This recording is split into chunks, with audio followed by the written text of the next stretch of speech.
1900s, a time of rapid industrialization, economic growth, and unparalleled prosperity. But beneath the surface of this golden age, a darker story was unfolding, a tale of daring heists, cunning criminals, and the relentless pursuit of wealth. This is the money trail. In our last episode, we explored the most audacious bank robberies of the early 1900s, but the decade's wildest caper still lay ahead. Over the next few minutes, we'll delve into the shadowy world of 1920s and 30s bank robbers, men who made headlines and legends by daring to defy the financial institutions that came to symbolize the American dream. The year was 1924 when a group of bandits led by Walter McGrail set their sights on a small-town bank in Plymouth, Indiana. With meticulous planning and ruthless execution, they made off with over $100,000 in cash and securities. The crime would have gone unsolved if not for the diligent work of local law enforcement, who eventually tracked down McGrail and his gang. But the 1920s were just a warm-up for what was to come. As the Great Depression took hold in the 30s, bank robberies skyrocketed and a new breed of criminal emerged. Names like John Dillinger, Babyface Nelson, and Bonnie and Clyde became synonymous with danger and intrigue. In 1934, Dillinger's gang pulled off one of the most daring heists in American history, breaking into the vault of the Mercantile National Bank in Mason City, Iowa. Using a combination of explosives and sheer brute force, they made off with over $52,000 in just minutes. And yet, even as these criminals gained notoriety and infamy, they were never more than a step ahead of the law. In our next episode, we'll explore the cat-and-mouse game that played out between these bank robbers and the G-men who pursued them relentlessly across the country. So buckle up and join us as we continue the money trail, delving into the wildest bank robberies of the 1900s. 1972, Brooklyn, New York. The bustling borough was home to over 2 million people and countless financial institutions, making it a prime location for those looking to make a quick buck through illicit means. And on a frigid January morning, that's precisely what a group of thieves aimed to do. Their target, the prestigious Chase Manhattan Bank located at 605 Fulton Street. The bank was no stranger to robberies, however. This heist would prove to be unlike any other in its storied history. At approximately 7:40 a.m., as employees arrived for their workday and customers began streaming through the doors, an explosion rocked the building. The force of the blast shattered windows, destroyed walls, and sent debris flying in every direction. Miraculously, no one was killed, but several people were injured by the flying glass and debris. The source of the explosion? A series of gas-filled plastic bags carefully placed throughout the bank's lobby by the robbers. The ensuing chaos provided them with the perfect opportunity to slip inside unnoticed.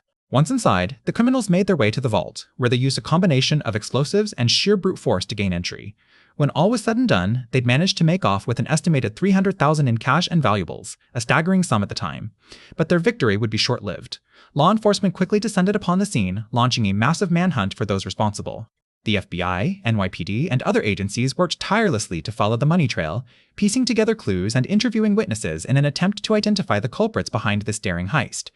In our next segment, we'll explore how these relentless investigators managed to track down the robbers and bring them to justice. But first, let's take a closer look at what made this particular robbery so unique and audacious. From its innovative use of explosives to its carefully planned execution, the 1972 Brooklyn bank robbery remains one of the most notorious and captivating crimes in financial history. Stay tuned as we continue unraveling the money trail. 1924, in the heart of America's Dust Bowl era, a daring train robbery would etch the Dalton gang into the annals of financial crime. Unlike traditional bank heists, this group targeted a moving locomotive carrying Federal Reserve notes, an operation that demanded both precision and bravado. The Dalton gang, led by three brothers, Bob, Bill, and Grot, had already made names for themselves as formidable outlaws.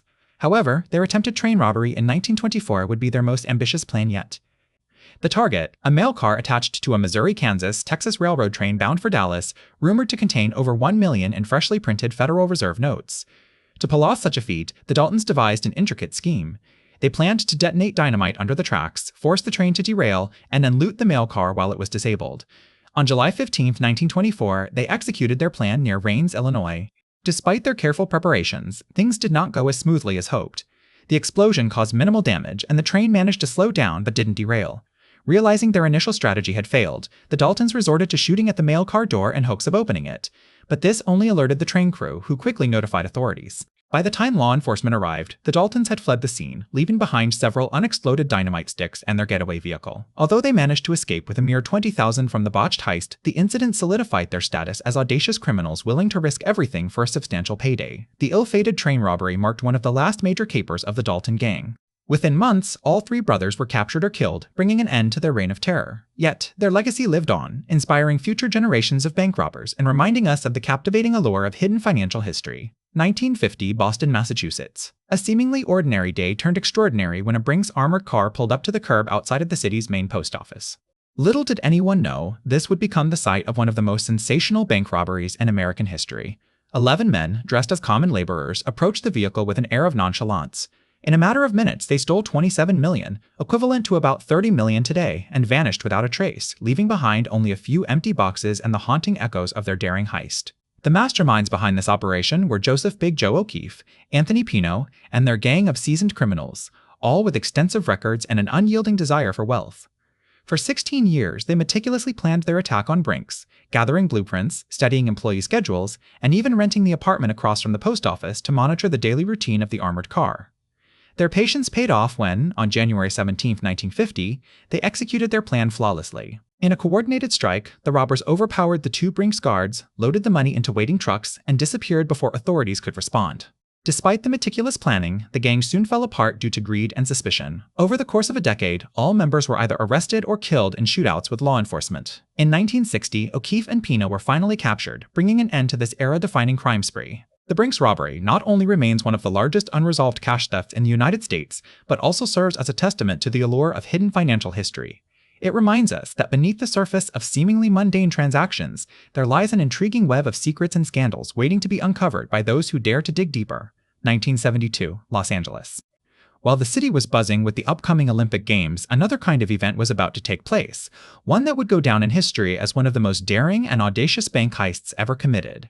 This is the story of the infamous $1.5 million United California Bank job. The United California Bank, located on Wilshire Boulevard, was no stranger to large transactions. However, on March 24th, it became the site of an operation that would leave law enforcement baffled for years to come.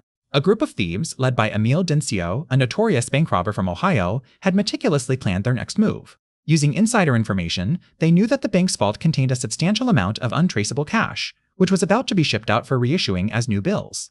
The robbers tunneled through the basement wall of a vacant store next door and entered the bank after hours. Over several days, they drilled through the vault's steel-reinforced concrete walls using industrial diamond-coated drill bits.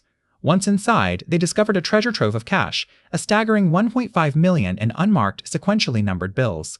The heist remained undetected for nearly 2 weeks, as the thieves had also managed to bypass the bank's alarm system without triggering any alerts. It wasn't until April 7th that employees noticed something amiss. Their vault was empty. Despite an extensive investigation involving hundreds of agents from various law enforcement agencies, the case remains unsolved to this day. The robbers had left behind no fingerprints or other physical evidence. Furthermore, they had cleverly manipulated the bank's internal records to cover their tracks, making it nearly impossible for investigators to identify the culprits. The United California Bank robbery serves as a prime example of how even the most seemingly impenetrable fortresses can be breached by those with enough determination, skill, and insider knowledge. The case remains one of the most significant unsolved bank heists in American history, leaving many to wonder if we'll ever truly uncover the secrets hidden behind its intricate web of deception. 1987, London.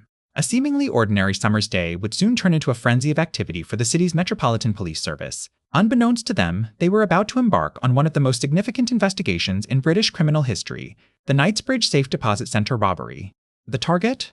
A vault filled with an estimated $200 million worth of valuables from over 1,500 safe deposit boxes. The mastermind behind this audacious heist was a man named Valerio Vixi, an Italian thief who had already made a name for himself in his home country before setting his sights on the UK. Vixi's plan was meticulously plotted and executed with precision.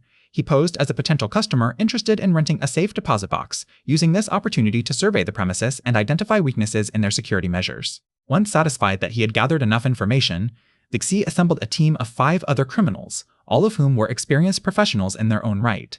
On July 12th, the group entered the Knightsbridge Safe Deposit Center armed with guns and disguised as customers. They took the staff hostage and proceeded to drill through the vault's thick concrete walls, extracting its precious contents over a staggering 30-hour period. Their escape was no less daring. Vixi himself drove the getaway car, a red Mercedes, while his accomplices scattered across London in various taxis. In an act of sheer audacity, he even returned to the scene of the crime several hours later, claiming that he had forgotten something inside his newly acquired safe deposit box. Despite the brazen nature of the robbery, it would be almost a year before the police made any significant headway in their investigation. It wasn't until May 1988 that Vixi was finally apprehended while attempting to buy a plane ticket back to Italy. He received a 22-year prison sentence but never served the full term. He was murdered in 2000 during a prison riot in his native country. The Knightsbridge Safe Deposit Center raid remains one of the most daring and lucrative bank heists ever committed, serving as a stark reminder that no vault is truly impregnable when faced with a determined criminal mind. 1997, a seemingly ordinary year, But it would soon be marked by one of the most audacious bank heists in American history. This is the tale of the Loomis Fargo Vault robbery, also known as the Hillbilly Heist. On the night of October 4th, an unassuming armored truck pulled up to Loomis Fargo's headquarters in Charlotte, North Carolina. The driver, David Gant, a former Eagle Scout and Gulf War veteran, was tasked with delivering money from drive-up ATMs. Unbeknownst to his employers, Gant had been secretly lured into a web of criminal intrigue by his girlfriend, Kelly Campbell, and her associates, Steve Chambers, a former Loomis Fargo employee, his wife Michelle, and a motley crew of ex-cons and small-time crooks. Over the course of several weeks, this ragtag group had meticulously planned their heist, gathering blueprints, casing the joint, and even renting a nearby apartment to serve as their lookout post during the operation. Gant, who was unaware of the extent of the plot, believed he was merely helping Campbell and Chambers move some of her belongings. As Gant entered the building with the day's deposit, little did he know that his life was about to take a dramatic turn. Waiting inside were several of Chambers' confidants, who quickly overpowered Gant, bound him with duct tape, and forced him to reveal the vault's combination. With their target in sight, they proceeded to transfer an astonishing $0.3 million, the largest cash robbery ever committed on American soil at the time, into duffel bags and make their escape. Meanwhile, Gant managed to free himself and, following protocol, alerted Loomis Fargo's Security Operations Center of the robbery. Unaware that he had been an unwitting accomplice, Gant was instructed to wait for law enforcement at the scene, but instead he fled, eventually joining Campbell in Mexico with $200,000 in ill-gotten gains. The fallout from this audacious heist would see Gant and Campbell arrested, Chambers sentenced to 11 years in prison and a staggering $10 million still unaccounted for, a testament to the enduring allure of easy money and the dogged determination of law enforcement agencies in their pursuit of justice. 1900s bank robberies evolved rapidly from simple smash-and-grab operations to meticulously planned heists. The decade's most notorious cases involved complex schemes, ingenious tactics, and sometimes unimaginable betrayal, all pointing to a disturbing pattern of increasingly professional criminal behavior. The 1900s began with the $70,000 theft from the St. Louis Mercantile Library by the American-Dutch Schultz, Adolphus Meyer. His use of disguise and detailed planning set a new standard for bank robbers to come. Just as alarming was the 1932's $200,000 theft from the Arizona Bank in Phoenix, masterminded by Gilbert Curry, who recruited an entire crew to carry out his meticulous plan. By mid-century, criminals like Willie Sutton and his gang had turned bank robbery into a veritable industry. In 1950, Sutton stole over $2 million from more than 100 financial institutions across the Northeast United States. His methods, including casing banks and employing disguises, became standard practice among professional thieves. The advent of technology brought new challenges for both robbers and law enforcement. The 1970s saw a rise in electronic devices used to manipulate security systems, as seen in the $2.5 million take from the Bank of America heist in 1972. Despite these advances, criminals often found themselves outmatched by evolving policing strategies and technological countermeasures. The 1990s brought a resurgence in old-fashioned brute force robberies, such as the $1.6 million taken from Loomis Fargo by David Gant and his accomplices. Their methods harkened back to the days of Meyer, Curry, and Sutton, but with a modern twist, an inside man who could disarm alarms and facilitate a smooth getaway. Throughout this period, one constant remained: the determination of law enforcement agencies to bring bank robbers to justice. From St. 90s brought a resurgence in Dincy's. Louis to Phoenix, New York to Mexico, police forces adapted to changing tactics, utilizing new technologies and strategies to stay ahead of criminals.